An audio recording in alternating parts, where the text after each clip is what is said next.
Good morning, students, and welcome to the class. And today we will study the characteristics of phylum Protozoa and its classification up to classes. यानी आज इस video के द्वारा हम संघ प्रोटोसोआ के लक्षण एवं उसके वर्गीकरण जो है क्लासेस तक यानी वर्गों तक करेंगे। यानी सबसे पहले हम इसके यानी संघ प्रोटोसोआ के जो कैरेक्टरिस्टिक्स है, लक्षण है, वो देखेंगे। पहले भी मैं एक दो वीडियो में आपको कंसेप्ट ऑफ प्रोटोसोआ एंड मेटासोआ के बारे में बताए थे, तो उनमें भी संघ प्रोटोसोआ की जो कैरेक्टरिस्टिक्स है उसके बारे में बताए गए थे, और इसमें भी संक्षिप्त रूप में फाइलम प्रोटोसोआ की कैरेक्टरिस्टिक्स बताएंगे। फिर हम क्लासिफिकेशन के तरफ चलेंगे। ओके, यानी आप जानते हैं सूक्ष्मदर्शी हैं, ये एक कोशिकीय जीव होते हैं, और प्रोटोजोआ की जो मीनिंग है वो है फर्स्ट एनिमल, यानी protos means first, zoon means animal रखा जाता है। इनके शरीर के अंदर जो ऑर्गेनल्स या अंगकों की उपस्थिति के कारण एक कोशिकीय जीव होने के बावजूद इनके सभी बायोलॉजिकल एक्टिविटीज़ जो हैं वो इस बॉडी के अंदर या एक कोशिकीय शरीर के अंदर होता है। और शरीर के अंदर जो ग्रेड है वो है दैहिक संगठन जो है वो है प्रोटोप्लाज्मिक ग्रेड। ओके, और इनके हैबिटेट के बारे में यदि चर्चा करें तो they are free living forms, parasitic forms and also symbiotic और commensal forms. And there are variation or differentiation in the case of the shapes. Shape में शरीर जो है we can say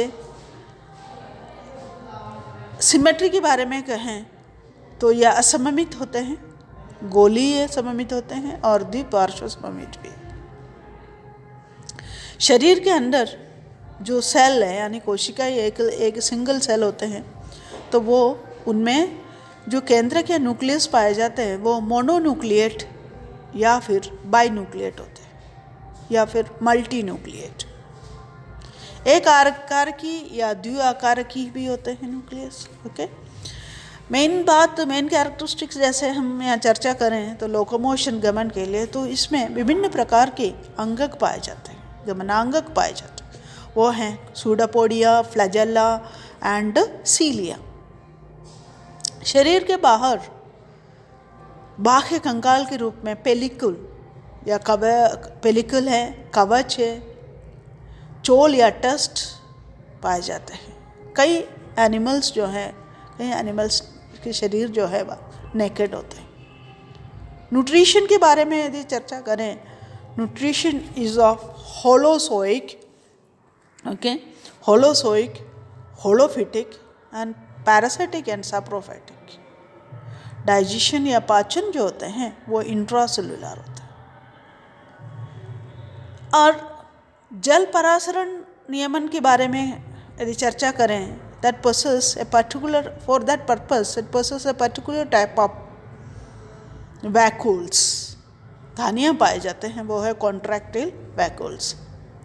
रेस्पिरेशन के बारे में कहा जाए तो रेस्पिरेशन जैसे हमारे मल्टीसेलुलर ऑर्गेनिजम्स में डिफरेंट टाइप्स ऑफ स्ट्रक्चर्स पाए जाते हैं, बट इनमें ऐसा रेस्पिरेशन को लिए पर्टिकुलर ऑर्गेनल्स या स्ट्रक्चर्स या कुछ नहीं होता है, बल्कि शरीर की सतह से विसरण द्वारा होता है। ओके, और जो उत्सर्जन है, एक्सक्रीशन है, वो भी शरीर की सतह से होता है। तो में भी अमोनोटेलिक यानी उत्सर्ज्य पदार्थ जो है अमोनिया होता है। इनमें रिप्रोडक्शन के बारे में चर्चा करें तो रिप्रोडक्शन में यार फॉर्म्स ऑफ रिप्रोडक्शन जो है संयुग्मन होता है, ओके, द्विभाजन है, एनसिस्टमेंट है, इस प्रकार की प्रक्रियाओं के द्वारा इसमें रिप्रोडक्शन होता है, ओके। और जीव इनमें प्रोटोजोआ की जातियां देखें तो करीब करीब विज्ञान से 15,000 स्पीशीज पाए जाते हैं, ओके। अब हम जो क्लासिफिकेशन है, क्लासिफिकेशन देखा है तो क्लासिफिकेशन में अलग अलग साइंटिस्टों ने इनकी विविधता के अनुसार क्लासिफिकेशन डिफरेंट वे में की है। लेकिन यहाँ जो क्लासिफिकेशन हम पढ़ेंगे उनमें फाइलम प्रोटोजोआ जो है इसको किस तरह से जो है क्लासिफाई की गई वो सबसे पहले कहेंगे। मेन जो है इसके गमनांगक अथवा गमनांगक जो कशाब हैं या कूटपाद हैं इसके बेसिस पे किया गया, ओके। इसकी बेसिस पे भी on the basis of the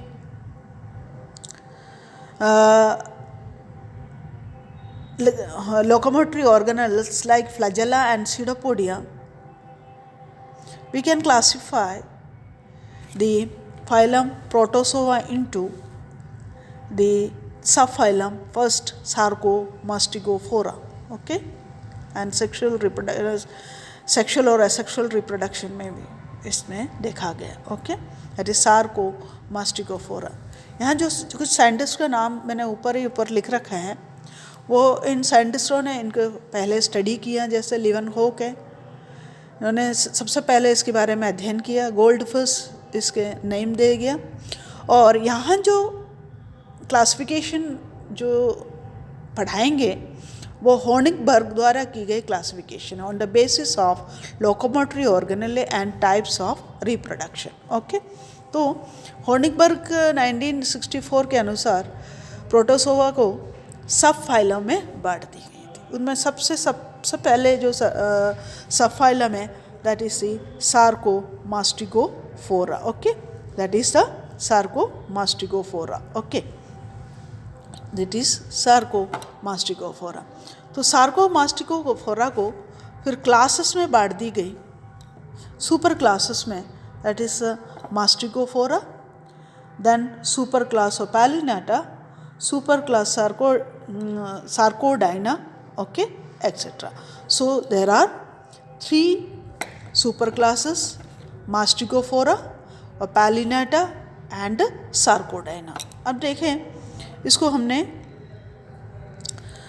सबसे पहले जो सुपर क्लास है, there are 2 classes Phytomastigophora and Zoomastigophora.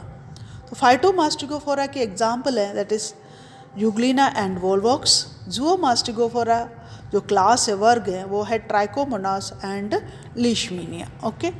ना नेक्स्ट जो है that is Opalinata, only one, that is class super class Opalinata, that is the single super class and example is Opalina, okay. Then next class that is the Sarcodina. So Sarcodina that possess can be divided into classes Actinopodia, okay, Rhizopodia, and the next one that is the Pyroplasmia, okay, Pyroplasmia. तो 3 classes, okay, किसका super class सार्कोडाइना की वो है एक्टिनोपोडिया, राइजोपोडिया and पायरोप्लास्मिया। एक्टिनोपोडिया के examples के रूप में एक्टिनोफ्रिस, रेडियोलारिया, राइसोपोडिया का हैं अमीबा एंड आर्सेला, पायरोप्लास्मिया के हैं बाबेशिया। तो ये जो सार्कोमास्टिगोफोरा की 3 सुपर क्लासेस कौन कौन से बताए गए, Mastigophora, Opalinata and also the super class Sarcodina, okay. तो next subphylum that is the super subphylum Sporozoa. तो Sporozoa की 3 classes, okay, that is Telosporia, Toxoplasmia and Haplosporia. Okay, तो टीलोस्पोरिया है, दैट इज एग्जाम्पल है Monocystis and Plasmodium. Toxoplasma that is Toxoplasma, Haplosporia का that is the इक्टोस्पोरिडियम. इसके base जो है, इसके आधार क्या गया, दैट इज लोकोमोटरी ऑर्गेनल्स जो है एब्सेंट है, एसेक्सुअल रिप्रोडक्शन में स्पोर्स उपस्थित होते हैं. Now next that is the subphylum. We can say the next subphylum is the Nidospora. This is Nidospora. इसके लोकोमोटरी ऑर्गेनल्स जो है टोटली एब्सेंट है एंड एसेक्सुअल रिप्रोडक्शन में स्पोर फॉर्मेशन यानी बीजाणु निर्माण होता है. इन्हें सबफाइलम जो निडोस्पोरा है, इनके क्लासेस में मिक्सोस्पोरिडियम एंड माइक्रोस्पोरिडियम. ओके, मिक्सोस्पोरिडियम की example that is Myxidium and Microsporidium that is the Nosema. Now next class, the next one we can say the Coeliophora. Okay, Coeliophora. Here the locomotory organelles are cilia. Cilia are present in the entire body surface. Asexual and sexual reproduction occurs. Okay, and no spore formation.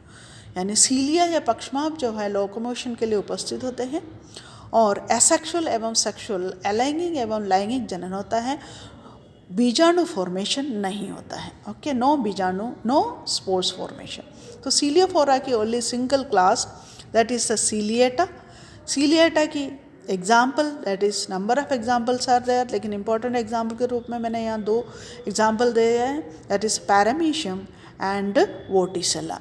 तो ये classification आज यहीं complete होता है.